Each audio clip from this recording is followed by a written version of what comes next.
तो खुर्द की दर्द विदारक घटना के बाद मध्य प्रदेश कांग्रेस कमेटी के अध्यक्ष जीतू पटवारी आज यहां पर आए। इस दौरान उन्होंने सरकार के साथ ही यहां पर मध्य प्रदेश की जो व्यवस्थाएं हैं उसको लेकर भी सरकार पर जमकर निशाना साधा। इस दौरान उन्होंने यहां पर जो काम करने वाले जो बच्चे थे उन बच्चों से भी यहां पर बातचीत की। आप भी बिहार के, क्या नाम है आपका? अच्छा, आपकी उम्र क्या है? आपकी 16, आपकी 17, आपकी 17। तेरी क्या है बेटा? मेरे आपकी उम्र क्या है? 17। क्या नाम क्या आपका? पिंटू कुमार। आशवान। या अधिकतर नाबालिग।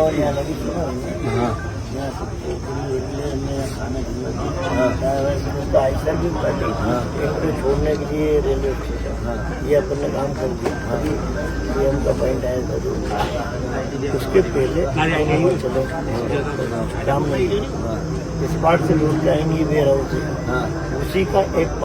मैंने कई बार कहा है कि माफियाओं का कब्जा हो गया है सरकार में।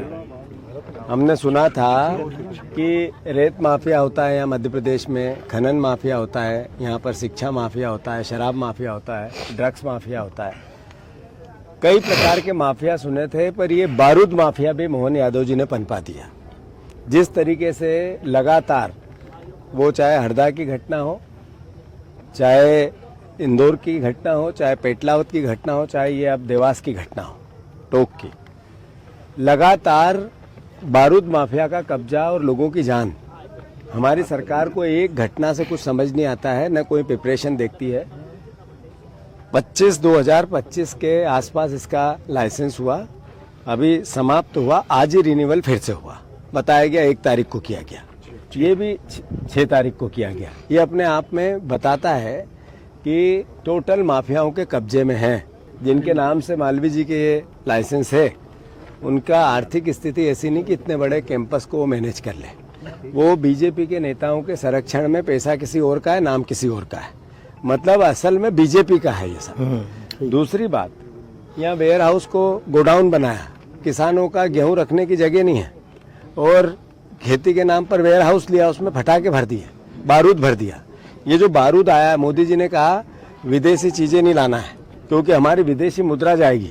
ये चाइना का बारूद लेके आ गए। ये चाइना के माल के बहिष्कार कर रहे थे, तब ये चाइना का माल ला रहे थे। यही बीजेपी के लोग, इनका असली चाल चरित्र और चेहरा है। मौतें कितनी हुई ये भविष्य में और दिखेगी, पर हमारा जहां संज्ञान है कि 5 लोग 6 लोग और क्रिटिकल है, 3 की मौत हो गई, 9, 10, 11, 12 भी हो सकते हैं। आप देखो, भारतीय जनता पार्टी की सरकार का चरित्र सामूहिक हत्याकांड का बन गया है।